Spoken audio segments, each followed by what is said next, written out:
Stay tuned for Airgun Detectives.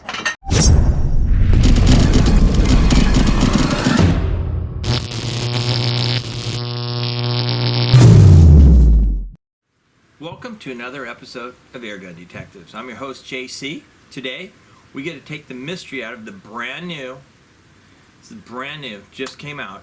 This is the Gamo Swarm Bone Collector Generation 2 with a 10X magazine. Now, it's got the magazine that's in a horizontal position, which is kind of nice. Anyway, before we get started here, do me a favor if you hadn't already. Please hit that subscribe button down there in the corner. It doesn't cost you anything. It's absolutely free, but it really helps out the channel. The more subscribers, the better. Don't forget to check out my website, www.airgundetectives.com. That's where we have these bipods, the bipod sets, and we also have the t-shirts, and soon I'm coming out with a new hat, pretty trick. Embroidered hats, pretty high-end. They're going to be just like the t-shirts. I wanted a high-end soft t-shirt. I'm going to do a high-end hat as well. So anyway, let's get back to the business on hand, which is this Gamo Generation 2. I'll be honest, I was really excited to get this rifle, and I was really excited to review it. So let's talk a little bit about it. First of all, the bipod kit you see on here, I put that on. That's my kit. Other than that, this is just like it is, comes out of the box. So take the bipod kit away. This is what it looks like out of the box. This is 22 caliber. It's got the 10-shot magazines, and these are the 10X, which they actually are on here in a horizontal position. This one actually has the Inertia magazine. If you guys don't know what the difference of the Inertia magazines are, well, this magazine, you can see the little red check mark. This actually locks into place. When you load it, you rotate it, and it actually locks. And it locks each time. And then the recoil of the rifle causes the magazine to advance. What that does is that way you avoid double feeds. You won't feed two pellets in there. So let's say you cock the rifle and then you go, oh, you get distracted and you come back and you go to cock it again, it won't double feed a pellet. Now, it will also take the standard 10X magazines. They're just very simple. They just rotate after each time it's cocked, it rotates. But this one actually comes with the advanced Inertia magazine, which is pretty cool, in my opinion. Anyway, drop that back in here. This comes with this gorgeous beechwood stock, and the great thing about this rifle, it's ambidextrous, which is good for me because I'm a left-hander. So, and honestly, this is probably one of the best finishes I've seen on a Gamo rifle as far as the stock goes. This is beautiful. The inlaid laser detail here as far as the grip goes and the checkering in the front, it's really nice.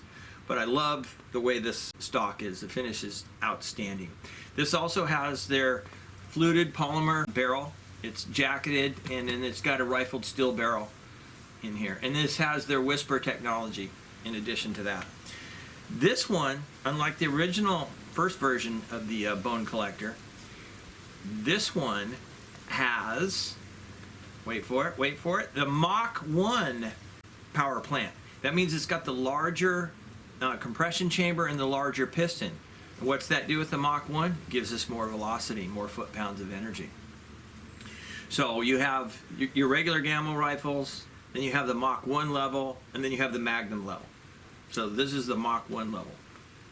Okay, this also does come with the custom action trigger, the CAT trigger, which is an upgrade. The other one had the SAT trigger, the original, so this has the CAT trigger. Has the recoil reducing rail.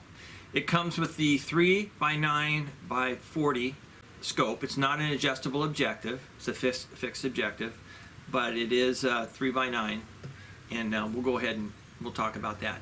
This actually has a 40-pound cocking effort, which isn't bad. And they're claiming it gets 1,100 feet per second with an alloy pellet. So we'll take it through our test. We'll find out. The gun is actually 46 inches long. It's got a 19.9-inch barrel. And the best part is this comes with a 3-year warranty. You got it, bumper to bumper, 3-year warranty. The question is, how does it perform? That's why I'm here. We can take that mystery out of it, and we'll just see how well we do here. So stay tuned for the next segment.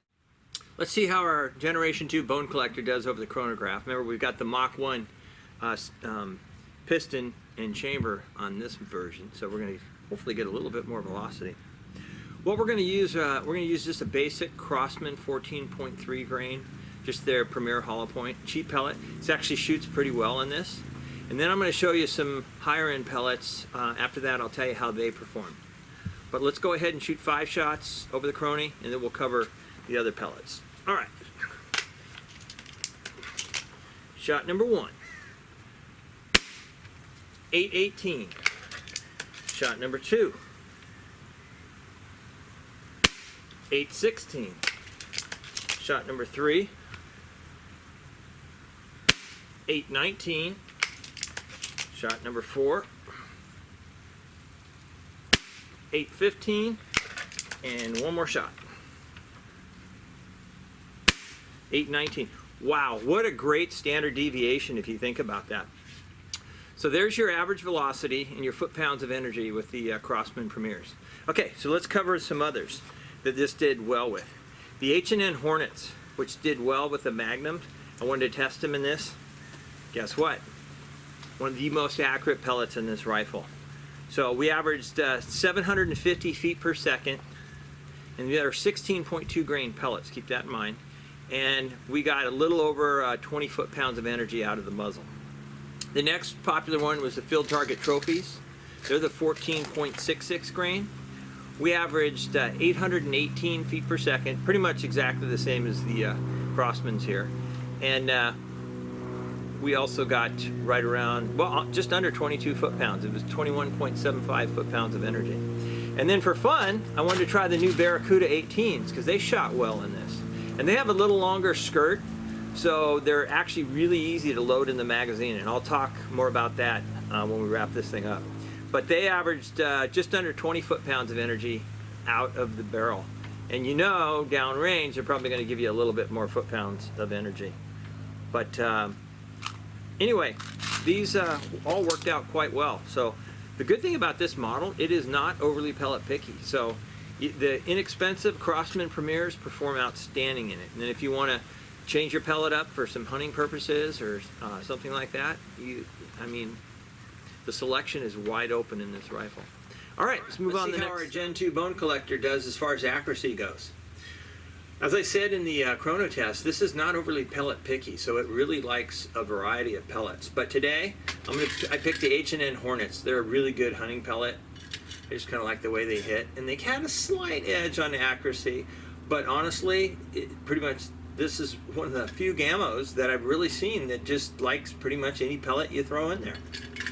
Hey, I'd also like to thank Splatterburst for supplying us with these targets. We'll be shooting these small little 4-inch ones, but I'll leave a link below. These are made in USA. You know how to support them. All right, but I thank them because I really like the visual aid as far as the impact goes. You'll appreciate that when you get older as well. Anyway, we're our usual 20 yards back. Go ahead and take a quick look. All right, let's do our 5 shots. See how well we group. I'm just using the stock optics on this. With these bipods too, you want to take the tension up by pushing towards the target. That's the key. Push towards the target. Just gently.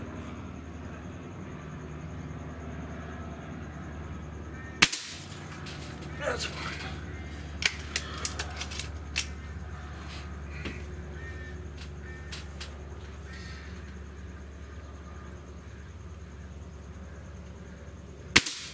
That's 2.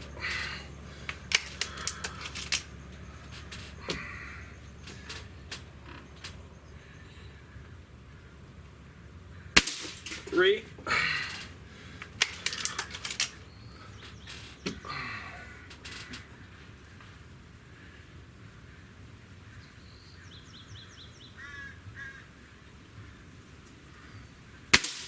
4. And how about one more?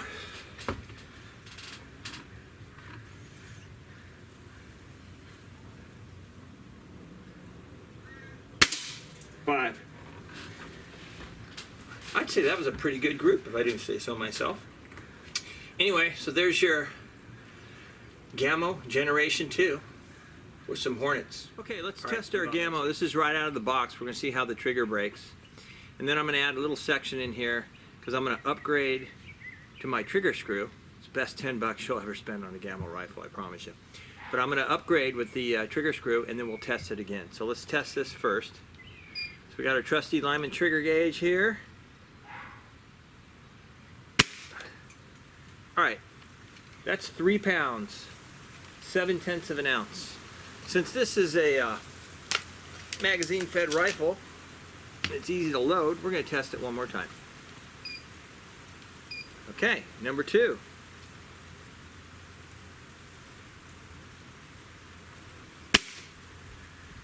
Three pounds, 7 ounces. 3 pounds, 7 ounces. So it's a little over a 3-pound trigger, as we can see.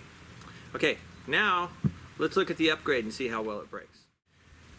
Okay, now we're going to test it with my upgraded trigger screw. And I do sell those on my website. I'm telling you, again, best $10 you'll ever spend on your rifle. But let's just show it to you. All right, so we were, what, 3 pounds, 7 ounces before?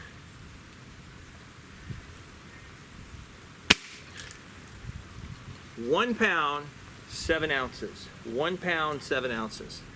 And since it is a magazine-fed break barrel, we're going to do 2.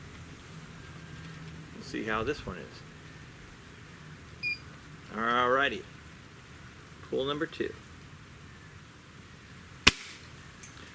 1 pound, 12 ounces. Okay, so it's between 1 pound, 7 ounces and 1 pound, 12 ounces. Roughly, we took 2 pounds off the weight of this trigger. You can't beat it. Alright, let's move on to the next segment. The plinking session. Gotta love it. Hey, excuse the construction mess all around here. Got about a week and a half to go. But anyway, I had to get this review out, so we pushed the construction stuff to the side. And we're at a usual approximately 40 yards. And we're going to shoot down these targets. Go ahead and take a look. You've got a little shotgun shell, metal pipe, a couple of steel targets, a little steel egg at the end. So let's see how well we do. I'm going to shoot just for something different because I said this isn't not overly pellet picky. We're going to try the field target trophies in this, the 14.66, and see how well we do. Standard optics, not bad. I wish it had an adjustable objective, but it's actually pretty clear. So let's see how well we do here.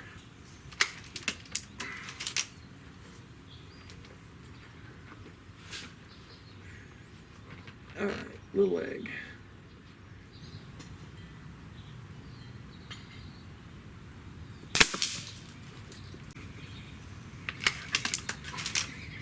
All right, shotgun shell.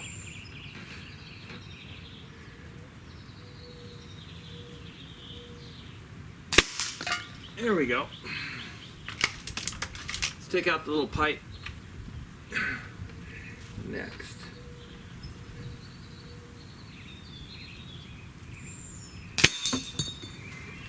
Once again, when we're shooting this with the bipods, you want to just put a slight pressure forward. That's how these are designed to have a little play. That way when we have this recoil, it helps absorb it. And the bird.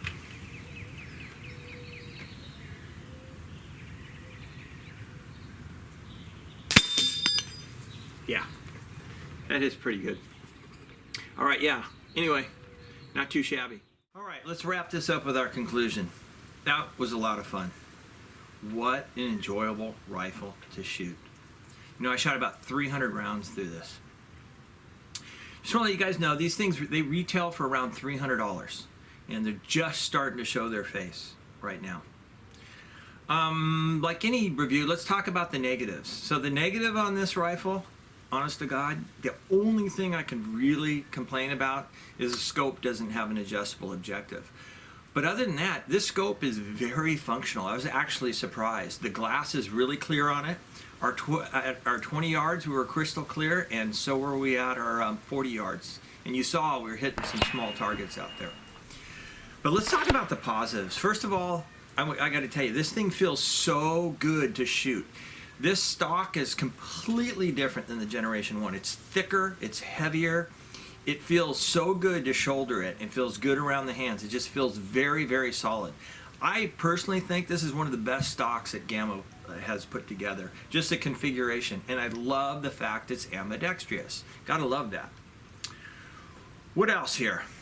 This has really good accuracy. I was absolutely surprised. This rifle is not over pellet picky, which is always a benefit. If you think about it, it shoots the Crosman Premiers really well, and those are very inexpensive pellets. And when you have a 10-round magazine, you can go through a lot of pellets, and it's such a bonus when you can get a rifle to shoot inexpensive pellets. At the same time, you saw how well it did.